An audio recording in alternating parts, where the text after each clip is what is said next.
Have the Lakers gotten back on track with Magic? Why doesn't LeBron deserve the MVP award? Do the MVP voters watch enough games? The only question left is, say it with me, you win.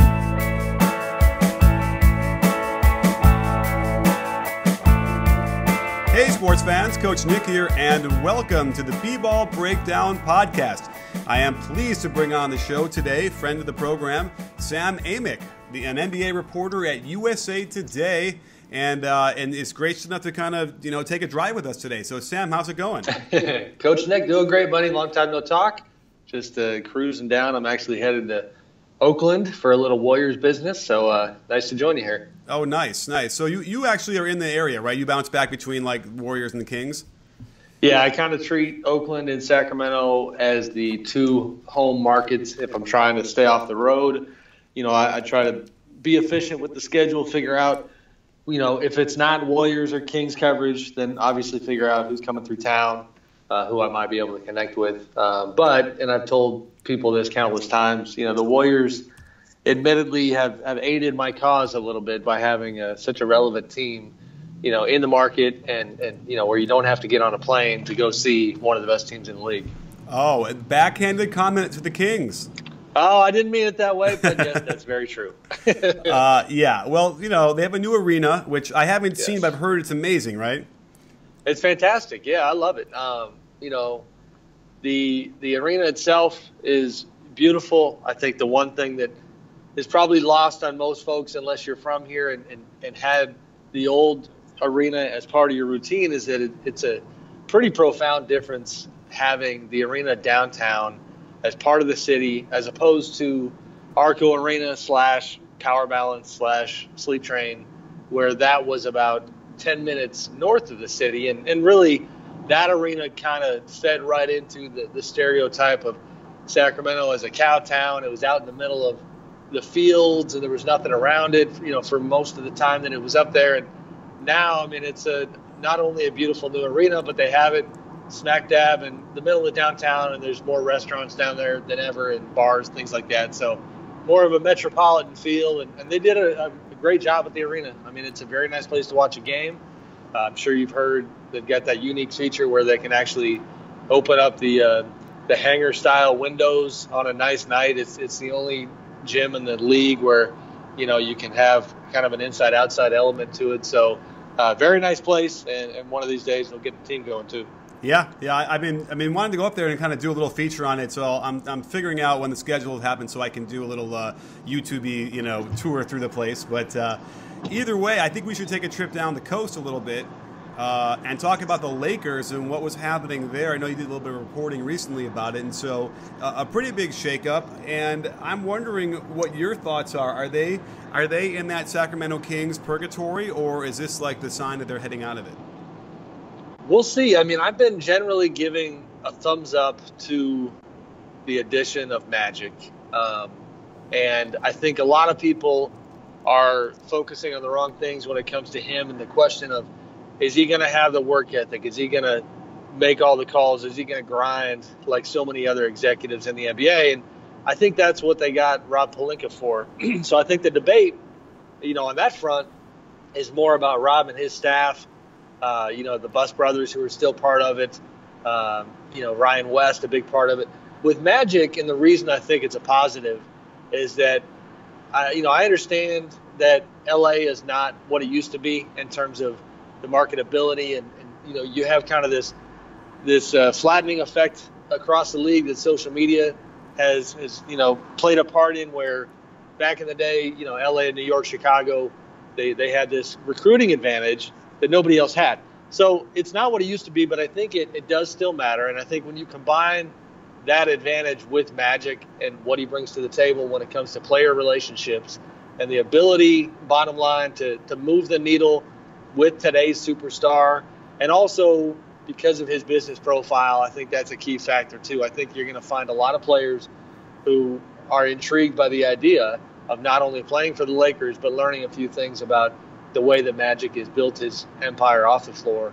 So, it's intriguing. It's not foolproof, and I don't know what direction they're going to go in. But they have, to answer your question, Nick, they're not in the Kings situation in terms of being hamstrung by their own decisions at this point. They've got some promising young players.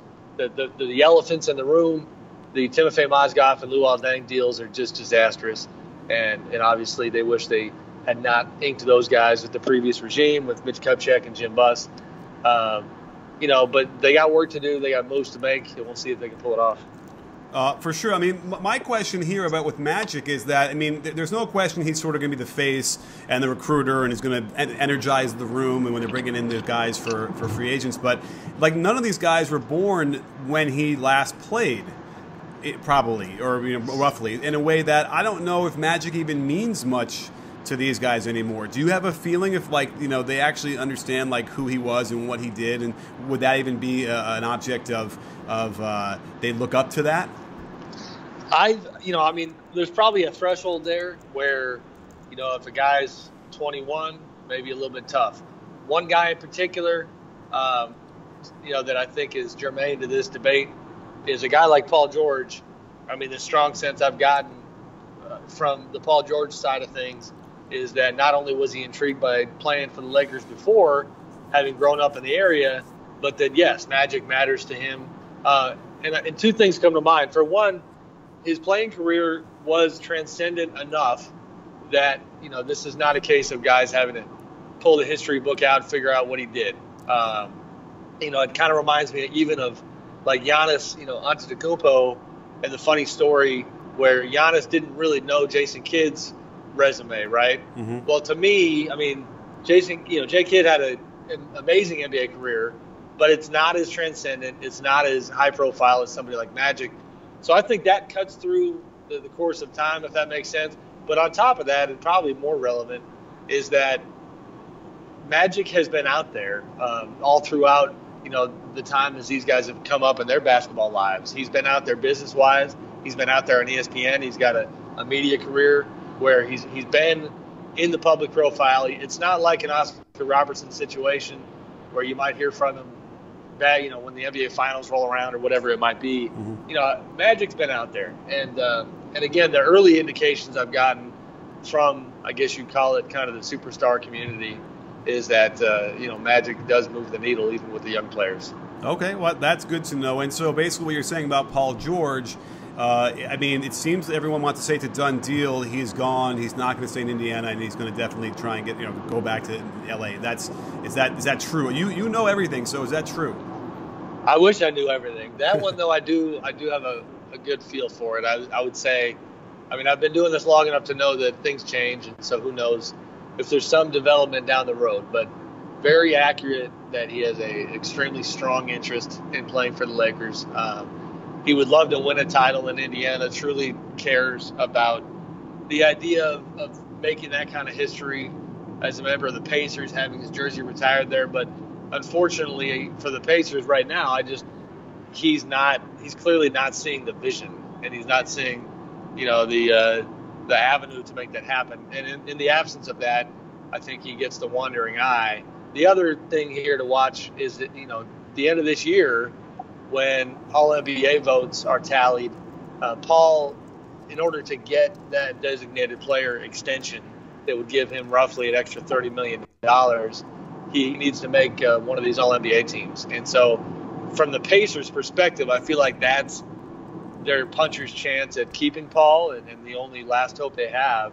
It's a little crazy that it might hinge on a media vote, but that contract would give them something that they could offer him that nobody else could. And if that happens, $30 million, a lot of money. So who knows if that ended up happening, but not looking great for the Pacers right now. Right, and just so we're clear, that vote has to happen for this year, right, for him to be eligible, right? Or is it next year Correct. As well? It's this year. I believe it's this year. It's one of the final two, I want to say, and I wish I had that in front of me. Okay. Yeah, but I do know. I'm talking about this year. Getting it this year would kind of give the Pacers a little bit of hope. But I also feel like Paul's made a lot of money, and he's one of those guys that is not only at the stage of his career where you're going to want to do what's best for you long term as opposed to short term financial gain. I think also, and I can't speak for him, but you got this unique backstory where you had such a gruesome injury a couple summers ago when he breaks his leg, and you see your career flash before your eyes. If I was in his shoes, that would change me as a person. That would that would make me just want to do what my heart told me, even if it cost me some money. I think the way he's wired at this point in life, should probably be taken into account too. Sure. And you're kind of describing the Kevin Durant situation too, who left a lot of money on the table to follow his heart and leave his best friend, I suppose, behind. But I want to talk about our friends over at Blue Apron. They deliver fresh, high-quality ingredients, and trust me, they make a big difference. When my wife compliments me on making pork chops and miso butter with bok choy and marinated apple, don't get me wrong, I'll take all the credit, but it's really Blue Apron's simple, easy-to-follow instructions. You can customize the menu to fit your taste and schedule, and it's affordable. At less than $10 per person per meal, you'll be making savory dishes like vegetable chili and baked sweet potatoes with crispy tortilla strips. It's the equivalent of hitting a game-winning three in the defender's face every time you fire up your stove.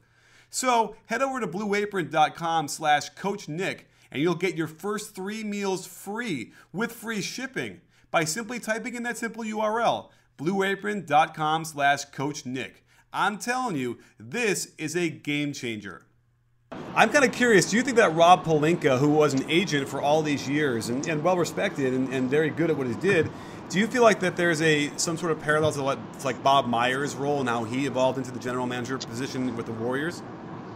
Yeah, I mean, that's certainly the best case scenario. A couple differences come to mind, and for one, it should be noted that Rob and Bob actually worked together with the Wasserman Group for quite a while.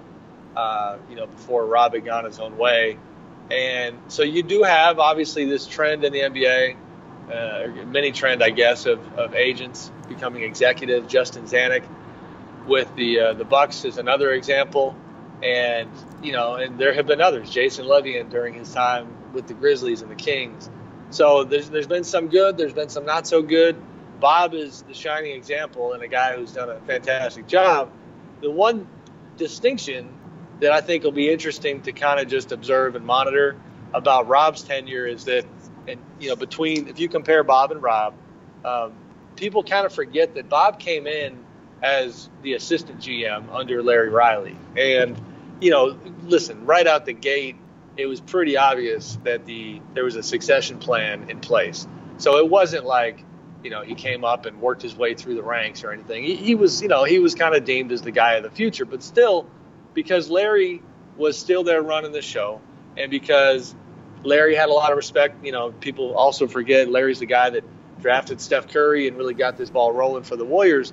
Bob had, very minimal pressure in his first couple of years, and he had the ability to learn on the job and to be just kind of, dip his toes into it, if you will, and then find his way and then eventually take over, I want to say about 18 months or 2 years in. It didn't take long, but that's one difference where Rob this is going to be baptism by fire. They've got work to do right now. They are literally and figuratively doing crash courses on the CBA. Magic just the other day tweeted out a picture of himself and Rob and Adam Silver. They went to have a CBA school session, if you will, to learn all about the collective bargaining agreement. And listen, Rob knows it very well. You have to, having the kind of career that he's had as an agent. But, I can even tell you from covering the league and having that be part of my purview, like right about the time you think you have a good grip on it, there's 100 more things to learn. So Rob's going to be under the gun just like Magic and the rest of their staff, just trying to turn that thing around. Sure. And we have a couple of buddies in the LA area that would certainly be able to help them with the ins and outs of the CBA Mr. as well. Kuhn, absolutely. Yeah. Yeah. So we'll find out what happens with them too, because certainly, yes, it's a complicated process, to say the least. Right. And by the way, I guess Vlade probably could have used a couple of these courses. It's funny. I wanted to ask the Kings. I don't think he did anything like that, but I completely agree.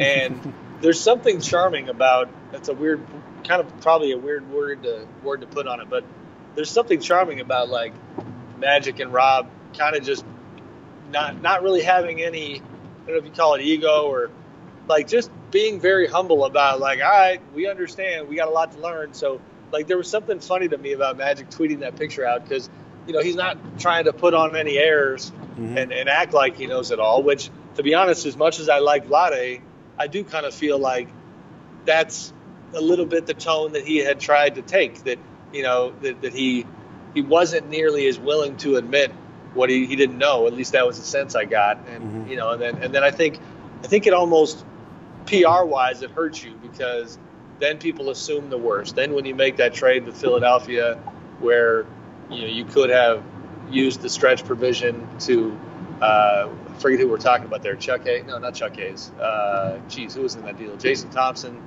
Regardless, when you didn't do a trade a certain way and people assume the worst, assume you don't know the CBA, it just turned into a bad PR situation in Sacramento. Whereas with the Lakers, they're kind of taking the transparent approach, like, we know a lot, but we have a lot more to learn, and we're going to try to find our way together. So, we'll see how it works for them. Sure. Well, let's talk a little bit about the MVP race because you also did an article about that. You seem to write an article all the time and about every different thing. So it's lots of fun things to talk about with you. And, this feels to me like it could be the first year in a long while where there are, multiple legit choices and, someone's going to be legitimately angry at the result or more than a few. So what is your take? I know you want to argue for everybody and they all have good arguments, but come on, give us lay it on the line here. Who do you think should win or how about this? Maybe not even who you think, but as these narratives take hold, and a lot of times you can read the tea leaves easier, who do you think is going to win it? I think James Harden's going to win it. That's what I would say right now. Now, partly, anecdotal discussions with fellow reporters, but also, and to give credit where credit is due, a friend and colleague of mine, Tim Bontemps of the Washington Post, had done a straw poll last week. Now, granted, the disclaimer that he gave was that he polled 104 media members. And if anybody doesn't know, the MVP award is voted on by the media. But I don't know the breakdown in terms of how many of that 104 were actual voters, because he did make the distinction that they were not all actual voters. I will have a vote. But I feel like Harden is out in front, and I feel like everybody is waiting to see if the Thunder can get into the top 4, top 5. Top 4 is going to be very hard. Top 5 is possible. Because, whether or not people think it's fair, collective success is always a part of the equation. And the Rockets are the funny thing here is that being third in the West, if you put that in historical context, it's typically pretty hard to be the MVP if you're not a top 2 team in your conference.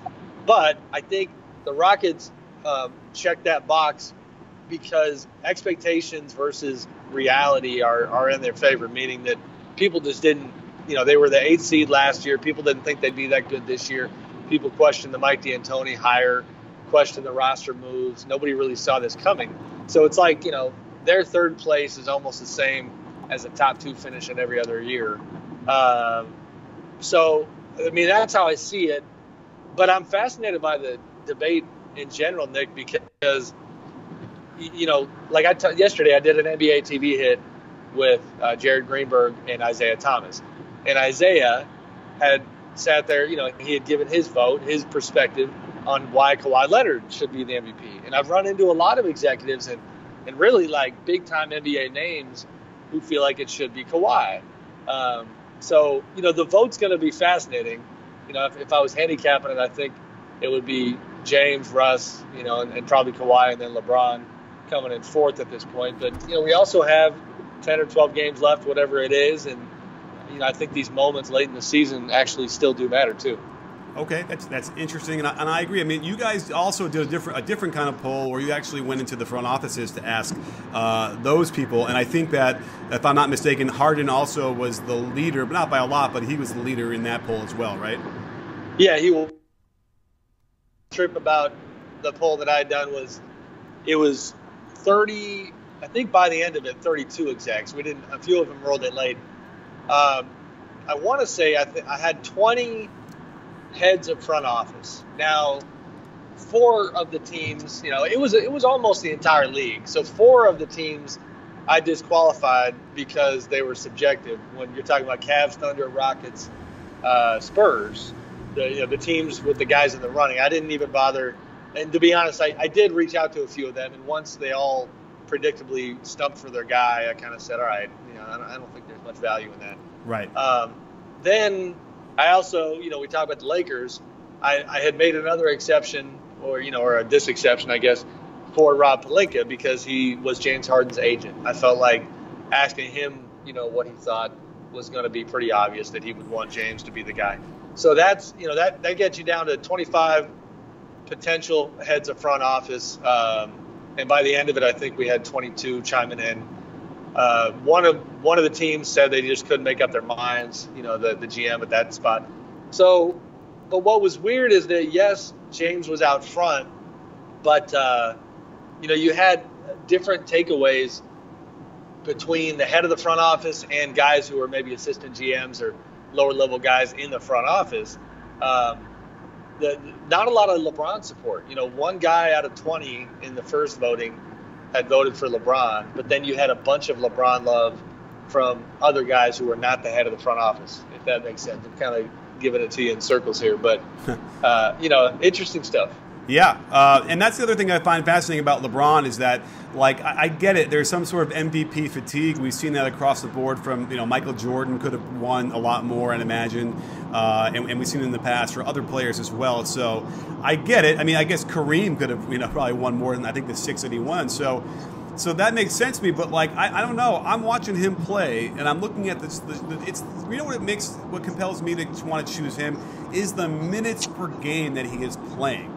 I mean, it's now it's a controversy because they're trying to rest these guys and play, but the bottom line is he's playing a lot of games. He's playing more minutes than he ever has, and he's still doing this. And I think for some reason that's compelling to me. Is there any late season push here that's going to finally get him back to? I mean, you have to imagine he should be at least in the top 2 of the picks, right? I don't know. I don't see it. I don't see him. You talking about top 2 MVP pick? Yeah, I don't know. I mean, if LeBron, I don't know why LeBron would be 4th. Is all I'm saying. 2 things come to mind. The Cavs as a group. This is not a very impressive title defense regular season.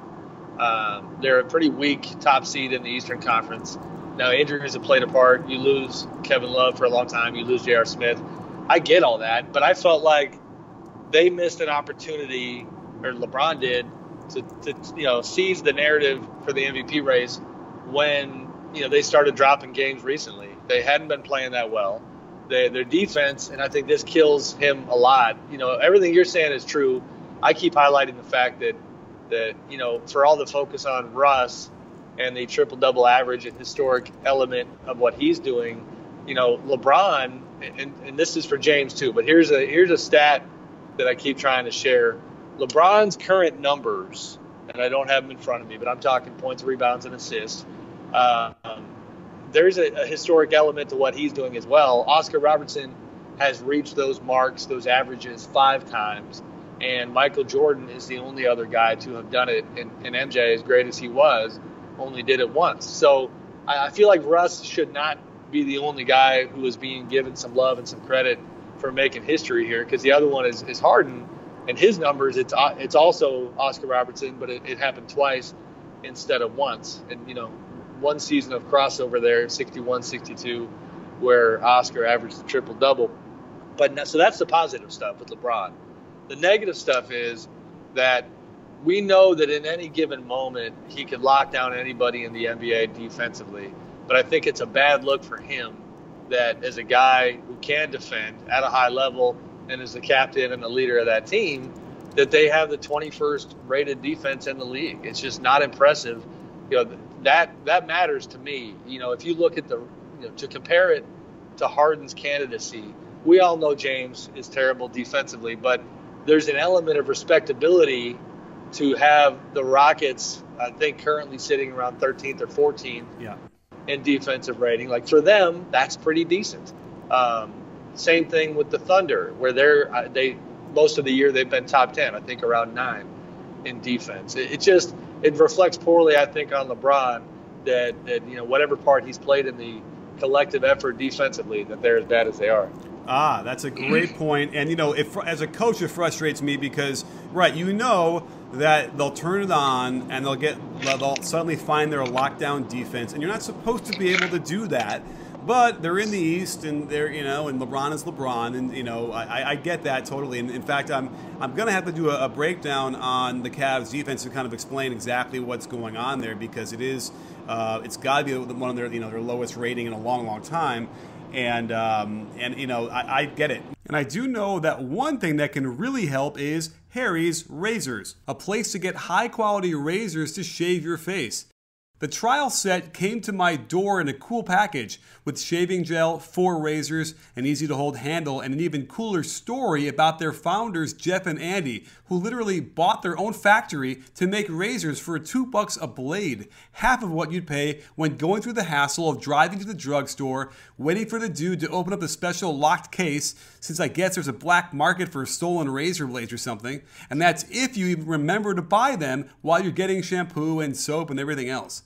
So head over to harrys.com/CoachNick and you'll get their trial set for free. There's a small shipping fee and you'll get a truly great shave out of it, and you'll always have that smooth shave and soft skin. That's harrys.com/CoachNick to have all of your shaving needs delivered right to your door, and you'll have a shave as smooth as a crossover step back, pull up, swish. Now, we're talking about Russ for a second, the triple doubles, and from what I've heard around the league, it sounds to me like Russell Westbrook's primary motivating factor on the court is triple doubles. And the only question I have is that a bad thing? They win when he gets them, you know what I mean? Like, that's kind of, that's kind of where I stand on it. Hey, Nick, I hate to hit the rewind button on our debate, but I want to add one quick point. I know you're the host, and I'm breaking the rules. Go right ahead. I'm hijacking it here. On the LeBron front, and admittedly, I probably not the safest thing, but I had looked it up as I was driving here real quickly. You mentioned the minutes, right? Yes, a ton of minutes considering his age, considering how many trips to the finals in a row we're talking here. So, I get that this is a little bit of a skewed number, but he's playing essentially the same number of minutes as he did in his first 8 seasons in the NBA. This mark, minutes per game wise, it was either this mark or higher in his first 8 seasons. Now, I know that's kind of silly because he's so much younger, but I feel like that subplot has been overplayed a little bit. Like, in general, around the league, individual players' playing time is down. So anyway, just as a kind of a caveat to the minutes thing, it's a lot of minutes, but he's also taking games off, and and that doesn't sway me a ton on the LeBron front. Now, to your question on Russ, it's a pretty nuanced topic. I don't know where I fall on it, other than to say what I already did, which is if their record was mediocre or even close to mediocre when he had a triple-double, then that would really kind of take some air out of the balloon. But they have a fantastic record when he gets triple-doubles. And that kind of accusation of him chasing them, it feels a little bit hollow to me, because the inherent nature of a triple-double is helping your teammates. You know what I mean? Like, we should all be so lucky to have teammates who are chasing triple-doubles, because that means I'm getting spoon-fed. That means he's hitting the glass. If you're stealing the rebounds, and this has been dissected in a really smart way by some of my colleagues, the idea that with rebounds in particular, Enes Kanter, Steven Adams, a lot of times they do get out of Russ's way. And so at first you had people feeling like that was selfish. That was not the right way to play the game. But then you understand that the way that the Thunder get out on the break, it's advantageous for Russ to be the guy with the ball immediately, and you lose that little hiccup in time, whatever it might be, 0.7 seconds, 1.2 seconds, whatever, where the guy who got the rebound would have to pass it off to Russ. He is so fast and he's so good at pushing the tempo that it plays right into their style. So, are there nights when it's kind of obvious that he's chasing it and maybe it bugs you a little bit? Sure. But, it hasn't been enough to turn my stomach at all. I think what he's been doing has been pretty incredible.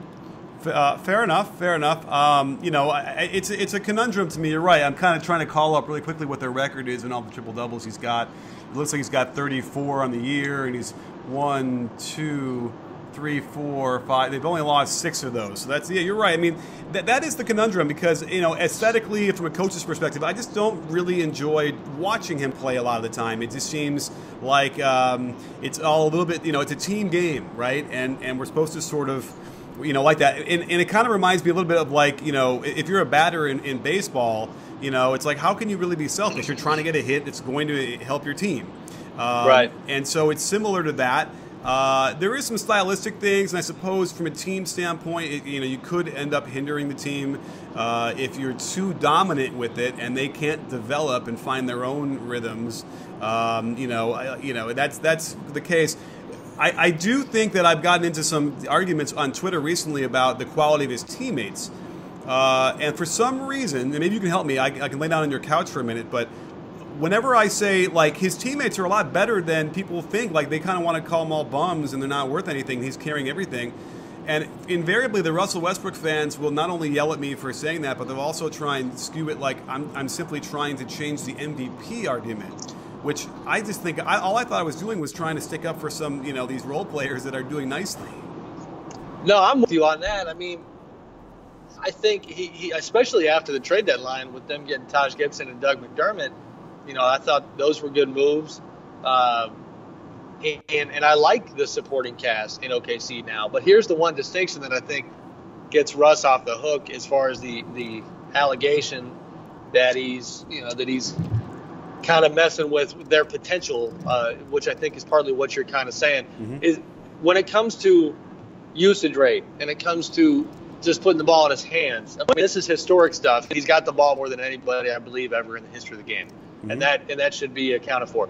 But I just as a coach, and you're the guy with actual coaching experience, like, I don't know, like, who's the other playmaker that you want handling the ball more? Because the day that Kevin Durant skipped town, that option went out the window. They don't have guys who I want to see him. I mean, Oladipo, sure, a little bit, but he's not doing anything more, more special than what Russ is going to do with it. And he's become a willing passer, and that could change over time if the Thunder make moves this summer and they say they get a 3-man in there who has that kind of playmaking ability, and then you have a sharing of the duties, a la the Cavs a little bit. I mean, Kyrie's not a playmaker, but LeBron is most of the time playing that role. The Warriors are probably a better example. You could have Steph run the offense. You can have Draymond run the offense. When Bogut was there, he could help run the offense from the post.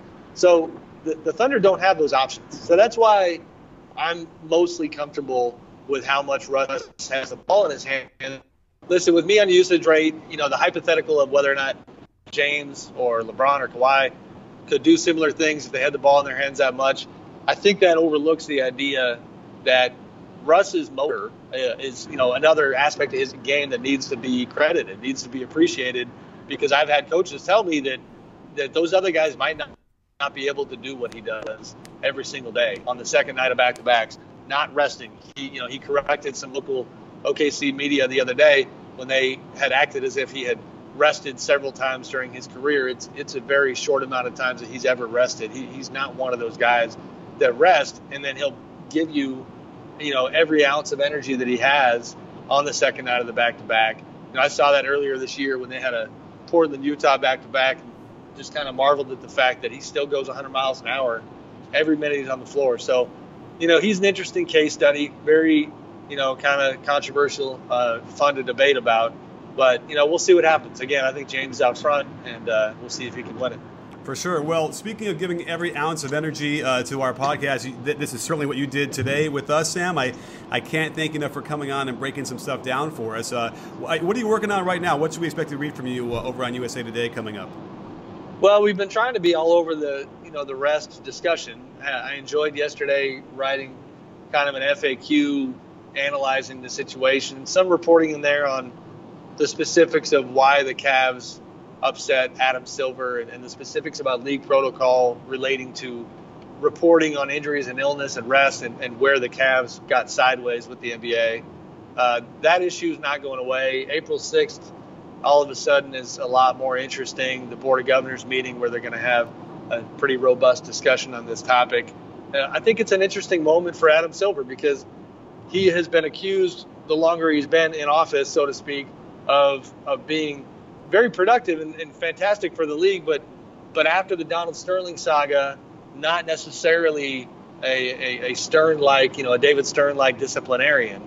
And this is a different side of Adam. He had a lot of stern language in that memo that he sent out to teams about resting, and this is an issue that they want to get to the bottom of. And this is maybe a podcast for another day, but I find it fascinating that there could be real discussion about, does the season need to get shorter? And I don't think it's going to happen anytime soon, but I feel like everything's going to be on the table discussion-wise because this is not a tenable formula where they have ABC primetime games getting ruined consecutive weeks in a row because of the schedule, because of rest.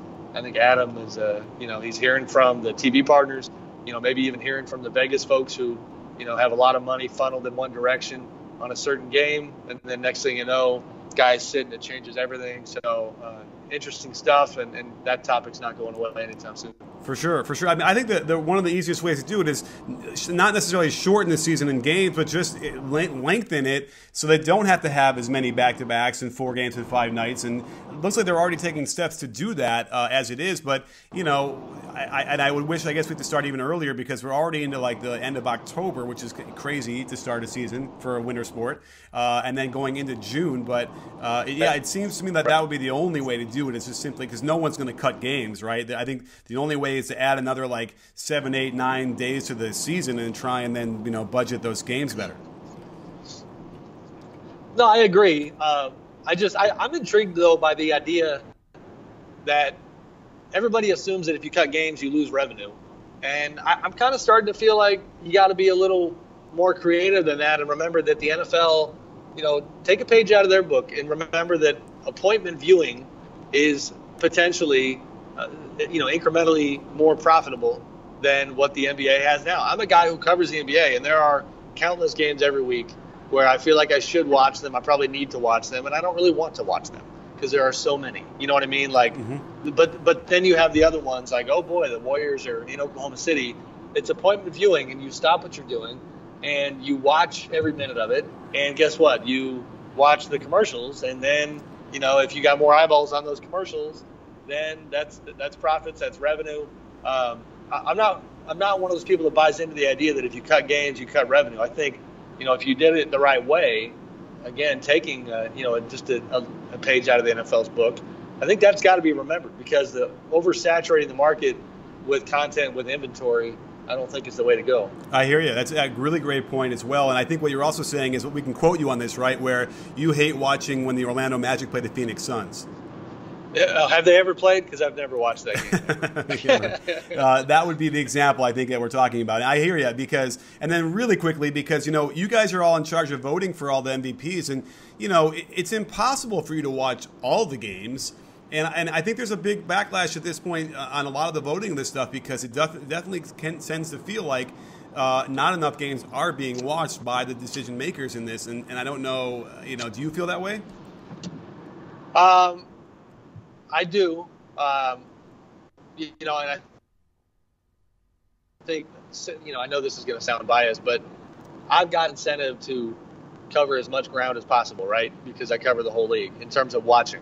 And so, you do have to take pride in doing your homework and not just paying attention to only ABC primetime games. What I think, and I've been in this position too, what is challenging sometimes, like when I covered the Kings in Sacramento, and you got your eyeballs on one team all the time, and sure, you see the opponent, you see who they're playing. I think those are when the voters that are coming from specific markets where, say you're in Houston and you see James Harden every day. I mean, I guarantee you the votes coming out of OKC and Houston and San Antonio and Cleveland, are going to be pretty heavily favored towards those particular MVP candidates because, that's just human nature. So it's hard to cut through all that.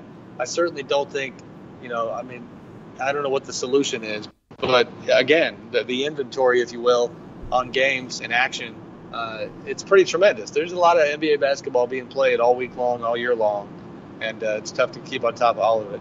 Yeah, I mean, I say this all the time. All I do all day is watch NBA games, and I still haven't seen, I haven't seen the Magic or the Bucks or the Suns play in months. So, right, you know what I mean? I might catch a highlight, but I haven't seen any significant, meaningful minutes of a lot of these teams. And yet you have other guys who are going out there and getting on different media platforms and talking like they are. And it's interesting.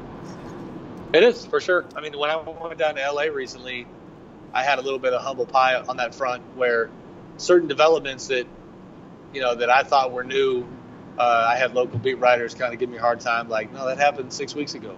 Well, all right, I guess I'm not watching the Lakers that closely right now. Yeah. And I had to kind of fix that. So, it's there's only so many hours in the day, and I think that's always going to play a part. Yeah. I mean, I interviewed CJ McCollum last week, and I was talking about what it's like to play in New York against the Nets, and it turned out it was in Portland, the game. So yeah. I was way off when I was watching that highlight. So, well, anyhow, Sam, I can't thank you enough for coming on the show today and breaking some really great stuff down for us across the board. And we'll have to catch up with you real soon. Sounds good, Nick. Good to talk to you. Thanks, buddy. You got it. And don't forget, sports fans, at B-Ball Breakdown, not a channel, we're a conversation. You in? Are you in, Sam? I'm in, Nick.